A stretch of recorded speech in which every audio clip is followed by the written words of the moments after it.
Hey lovelies, the following video does include spoilers, so make sure to read the title of this video. If you haven't read those chapters, please press pause, read up, and I will be waiting for you when you get back. So they kissed.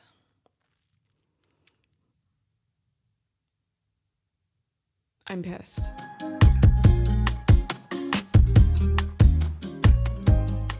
Hey guys, welcome back to Lore Book Club. I'm Cassidy, your host, and this week's reading was pretty interesting. I'm not gonna lie, kind of annoyed me, kind of loved, but kind of annoyed me. But let's get into it. We start off with Saris being an absolute ride or die by not dogging Fisher out to Everlane. And I loved that. I feel like you definitely saw a really nice part of their relationship. You know, she protected Lane, which is like the most important thing. And I really like that. I feel like she's like never had any friends. And I think she like actually honors that relationship. And that's like a really nice thing to see. But also Kingfisher, I'm not convinced. Sorry, I'm not convinced. Like what he's doing is like low-key abusive. Am I wrong? Like putting that Quicksilver in her hand could have killed her. Plain and simple. So like I understand he's hot, he's tall, he's like sexy, some reason he's always wet. But like I get it in a way, like aesthetically 10 out of 10. But like personality is at the moment. I'm not convinced at all. I feel like the enemy tension lover drama is just not there for me. I don't really feel it, and I feel like I like the storyline better than the actual like romance arc, if that makes sense. We learned that Bellicon is an absolute broke bitch, and I hate him. I've hated him from chapter 1 when I didn't even know he existed yet. I do love though when authors write what seems to be, so far, just like a purely evil character.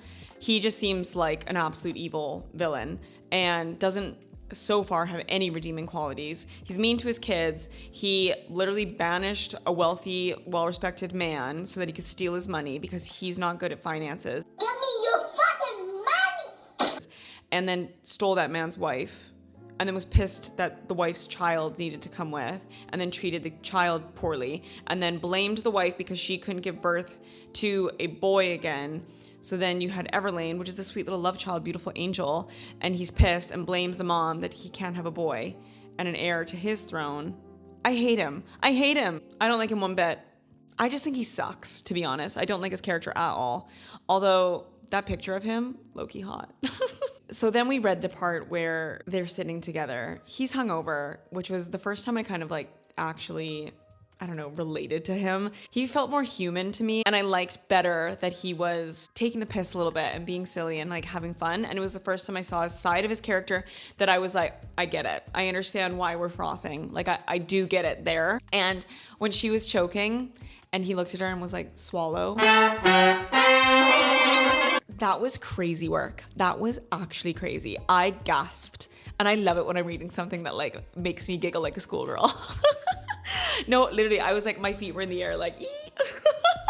And when Everlane walked in and was like, this smells like a brothel, like the least you could do is bath, but it was Saris. I would never emotionally be able to recover from that. I would be so unbelievably embarrassed. But then also you saw a side of Kingfisher where he was like, yep, that's me, Brothel McGee. Like he didn't like dog her out, and he kind of like took one for the team, and Saris was like, oh my God, he's not like other guys. And I was like, Saris, he tried to kill you yesterday. She wants to go home because it's all she wants to do. I've never known a person to want to go back to the hellscape that is home more than Saris. I'm like, girl. It's like all these female main characters that come from like rags, and they have like the smelliest clothes and like are in absolute impoverished situations, and then they get taken to these fae realms and they're given red raw silk dresses, gowns, and like food and water and all these things, and they're like, I hate it here, I want to go home. And I'm like, Do ya? Do you though? like, your brother sucks. I hate Hayden. We all know it. We all know it. Sorry. I don't like him one bit. I don't like him. He pisses me off. And the second he comes back in this book, I'm going to be like... And like, I get it. She wants to go home. She's like in a world that she's never been to. But I'm like, do you though? Like, really think about it. Do you really want to go home? And then she's sitting there. So they go into the forge. This scene chapter was like very sexy. I understood what we're working with. I understand that he's extremely attractive. Again, soaking wet. I'm like, where were you? Are you consistently swimming in a lake? Like, what's going on? And then we meet Onyx, and then he goes full shadow daddy mode. Full shadow daddy mode. And that had me, gagged. I love that. So then I was like, I'm convinced. I'm Team Kingfisher. Because he was like protective of her. Oh, I loved that. And I love when a character has like a side animal character. It makes you think that she's like a Disney princess. I definitely like Onyx. I think it like adds also a softness to her character because she's like so cutthroat and like angry and aggressive and defensive. And then she was like very protective, and you saw like these other sides and like a softer quality about her when it came to Onyx. And I really, really liked that. So I think it like definitely opened up another door to her character. And then they kissed. I was so pissed. Guys, I was so pissed off when they kissed. Like that whole scene, I was like, oh, here we go.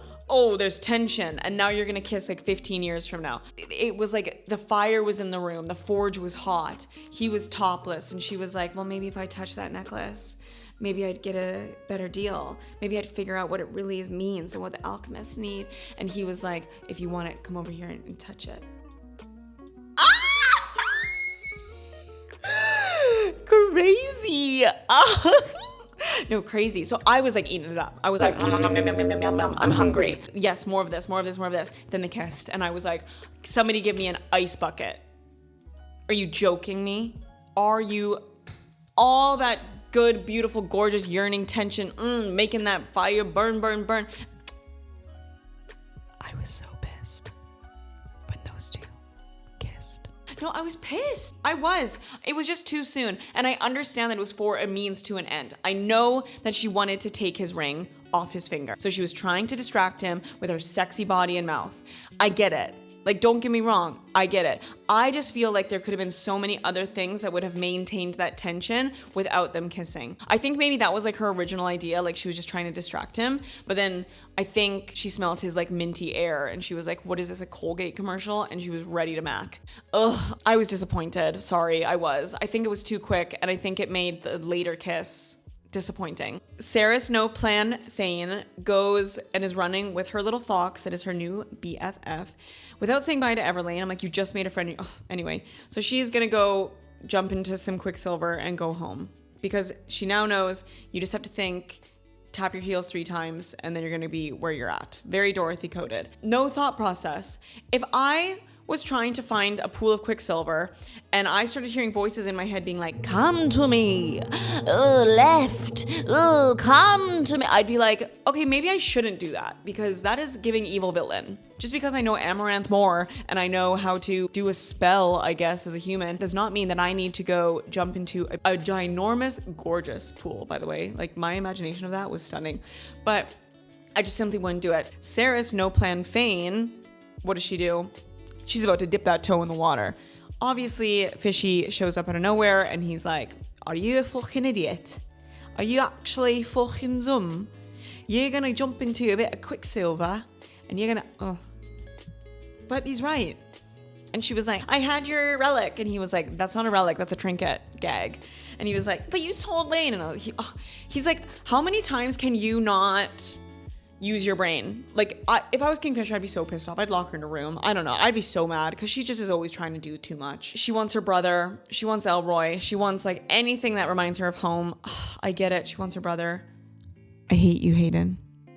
I hate you. Anyway, he says, I can smell your blood.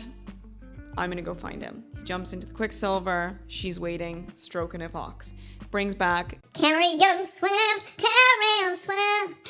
He brings back carry on Swift. I was so happy when that red-headed sexy mother came out of that Quicksilver with Fisher. I love Carrion Swift. I'm gonna get a t-shirt, Team Carrion Swift. I love him. I think he's quirky, funny. I think he's silly. I think he's still brooding, but I think he's just like a little bit more charming. Like he's charming to me where Kingfisher is just like that's like the difference, you know? Clearly they went into a blood oath.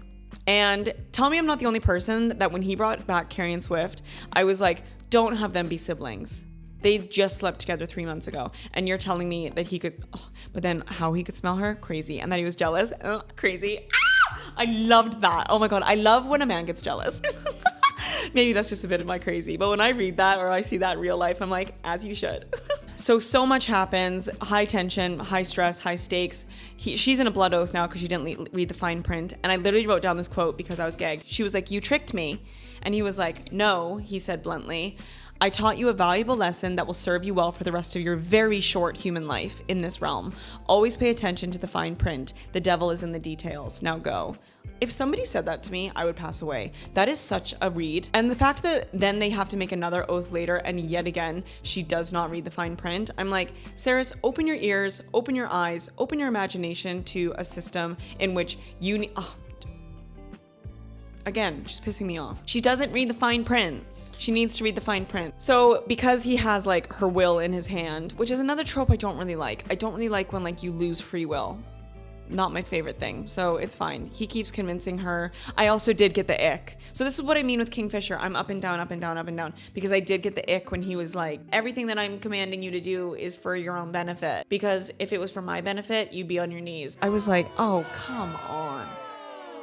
Do you have anything more clever to say? Now they're on the horses, they're traveling through the darkness, and she can't see shit. She can't see anything.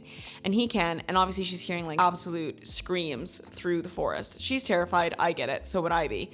And she learns that they're called shades, and they're people who died traumatic deaths, which is a really cool detail. Maybe it'll come back, don't know if it will. But if it doesn't, I thought it was super interesting. And then they get to the tavern. Now, this is something that I was very, very happy about, because normally when you like are wandering through the forest and then you come across an inn or a tavern in like romantasy books, normally it's going to be the one bed trope. And I was really, really, really, really, really happy that that didn't happen, because we already had the kiss and not enough has happened to like gain any sort of tension or like want for them to be together, at least in my perspective. So I was happy that it was just more about a means to an end to figure out a little bit more about Kingfisher, where they're sitting there. You're learning about other mythical creatures that are living in Avelia, which is super cool, and I really enjoyed that.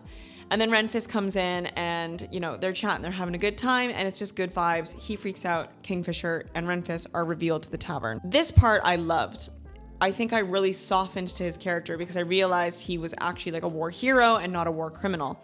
And like the mass majority, maybe the High Fae within the Winter Palace are an exception, and they obviously think poorly of Kingfisher, but like the majority of like lesser Fae are like super enamored and like honored to be in his presence. That way we just like saw a different side of him, and I really, really liked that. The imagination of going through a shadow gate makes me feel sick.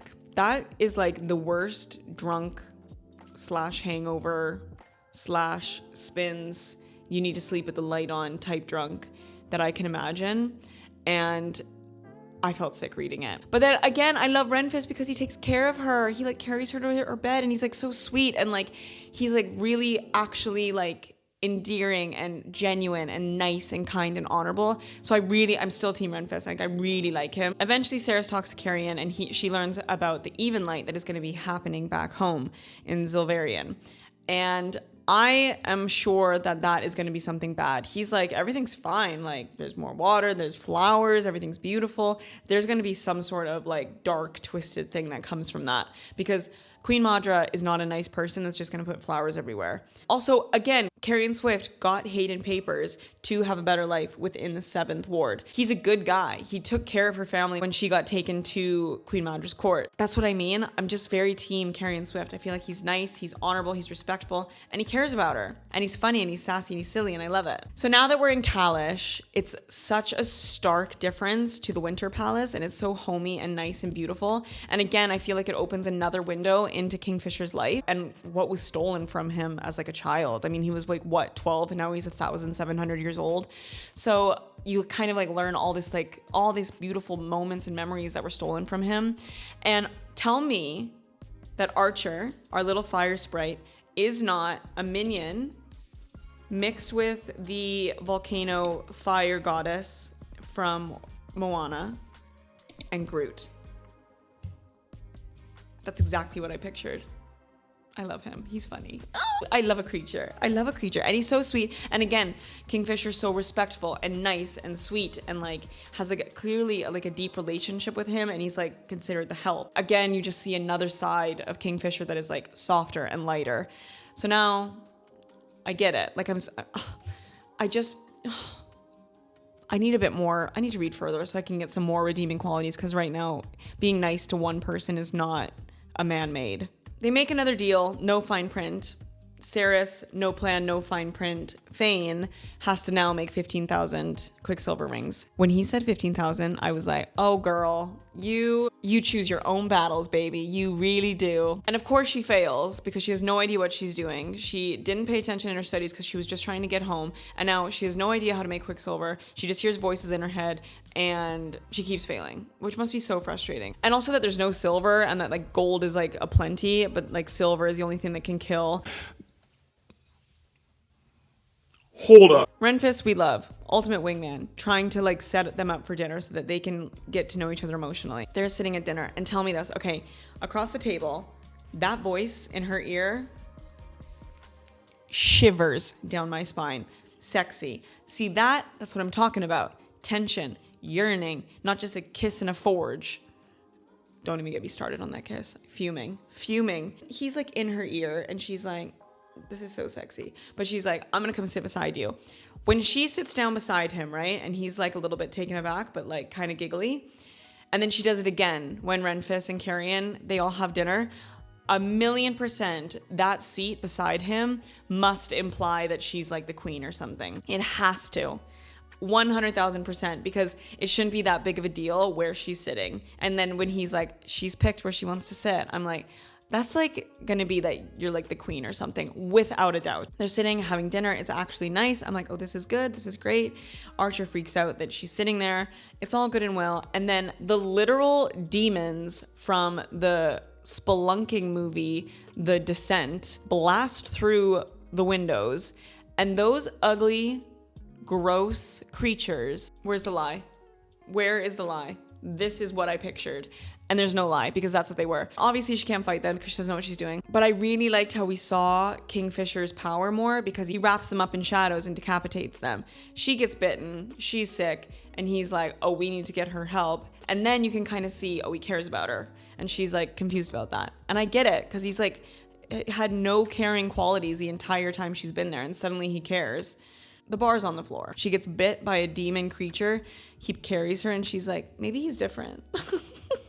She's poisoned. She's on bed rest for 5 days, and she sees Carrie and Swift again. They're chatting. She realizes that she can get out of bed, but again, Kingfisher, it is for her benefit so that she can get better, but he takes away her free will, and I don't like that. The thing I really like about Carrion is obviously he's been like stolen from his home, and he's not just sitting around being like, why am I here? He's like actively working on trying to find out how to fight like the Fae. He wants to be trained by Renfis. And I just, again, I like his qualities. I think he's like proactive and he's like doing things to like, I don't know, better his life. He doesn't need a self-help book. Then they go fighting. I love that Ceres knows how to fight. I like that she surprises Renfis. And I like that Kingfisher is like secretly in the corner watching and he's like, damn, she knows how to hold a sword. Invites her to his tent. They sit down for soup. It's always soup. It's always soup in fantasy books. She says, why can't you trust me? And he throws a table across the room, slams her against the wall, and kisses her.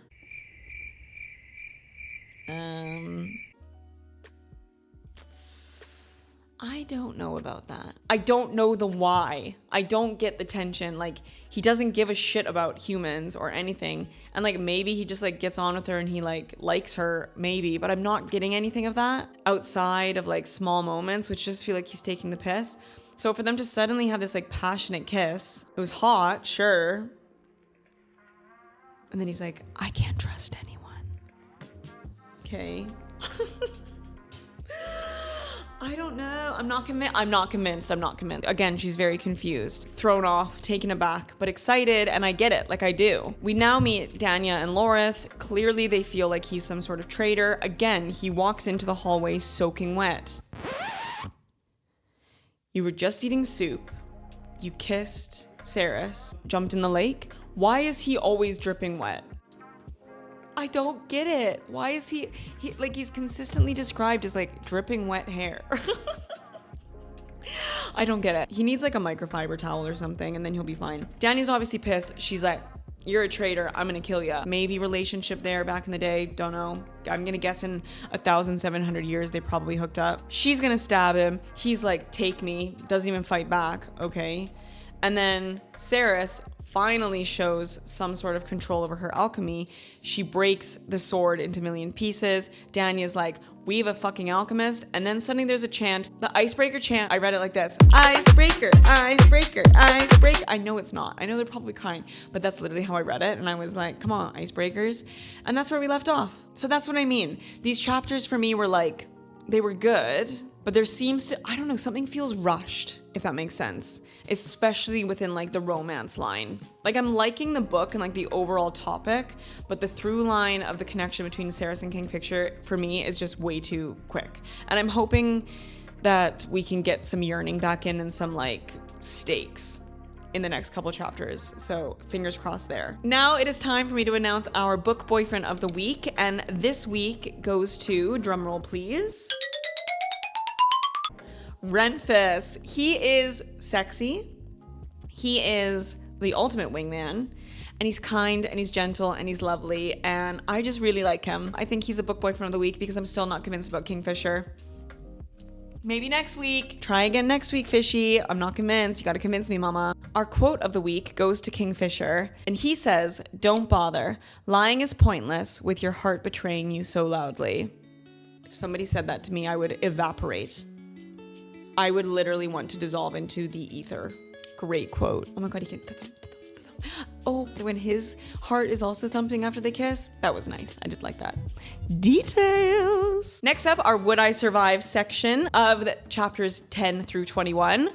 Chapter 10, yes, I can have a breakfast with a sassy man and be compared to a brothel. Chapter 11, yes, I can also sit and feign interest like I'm in high school social studies. Chapter 12, yes, I would survive kissing Kingfisher in a forge, although I might get rabies from the fox. Chapter 13, yes, I would survive because I simply would not go into a pool of Quicksilver. Chapter 14, yes, I would survive, although maybe not too long because I feel like pissing off King Bellicon isn't a good idea and I think he'd catch me. Chapter 15, yes, I would survive because I can't ride a horse, but I sure as hell can learn, and I can sit at a tavern and get drunk with my friends. Chapter 16, yes, I would survive, although walking through the Shadow Gate would make me want to die. Chapter 17, yes, I would survive. I'm back in the forge and I'm failing every day. Chapter 18, no, those little ugly zombies would 100% kill me. 100%.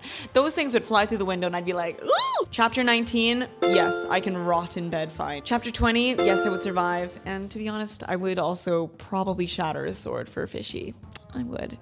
I hate him, but he's growing on me like a wart. Our most likely to die award goes to this week, Archer. I think he's going to sacrifice himself for Kingfisher. That's another prediction of mine. I definitely think that's going to happen. Sorry, Archie, our little fiery sprite.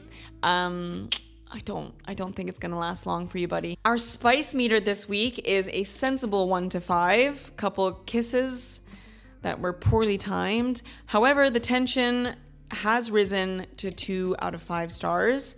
I feel like after that soup scene, we're gonna start cooking with gas a little bit. We're gonna start getting some yearning, which I am yearning for. Our power ranking starts with Carrion Swift this week. He's not really good at sword fighting and he's just kind of there for the vibes, but he's trying. Next up, we have Ceres. When she broke that sword, I was like, okay, you're doing something. Then we have Renfis. Renfis is just clearly a great warrior. He's strong. He can fight. He always comes back wounded, but he's like better than ever. So he's definitely showing us his power. And our ultimate powerful character this week is Kingfisher. He decapitated those foot soldiers with shadows. And he's just like, he is a baddie. He knows how to fight. So he's definitely very powerful. My predictions for next week is definitely that where she's choosing to sit to have dinner is reserved for a queen. Even Light is 100% going to be bad, and it doesn't matter what Carrion is saying, it's going to be bad. I have a feeling something's going to happen to Ceres and Kingfisher is going to do the classic, who did this to you? And I'm going to eat it up. I also am predicting a return of Kingfisher's father. I think it's going to happen at the end of the book, and I think it's going to be really cool. For next week, please read chapters 21 through 30. We are reading 10 chapters this week again. I really hope it's going to be super good. I hope we're going to get some yearning. I hope we're going to get a little bit deeper into the world, into the alchemy, into the Quicksilver, and I think we're going to meet these new characters, and hopefully they are quite interesting. But I also really hope that Everlane comes back, but that would probably mean that Bellicon finds them, and that would be bad because that means everybody would die. So maybe that won't happen. Let me know your thoughts on Danya. Do we think that her and Kingfisher had a thing, or do you think it's purely professional? I'm betting on a relationship has happened within the last 1700 years, but I could be wrong. Make sure to like and subscribe, hit that bell so you never miss a video, and follow us at Lore Book Club on Instagram and TikTok, where you can find some funny little videos that I like to post every day. I hope you're enjoying the book as much as I am, even though there is some hit and miss moments, but overall, I'm definitely still liking it, and I'm looking forward to reading more. I hope you are too, and I will see you next week. Mwah! Love you guys. Happy reading.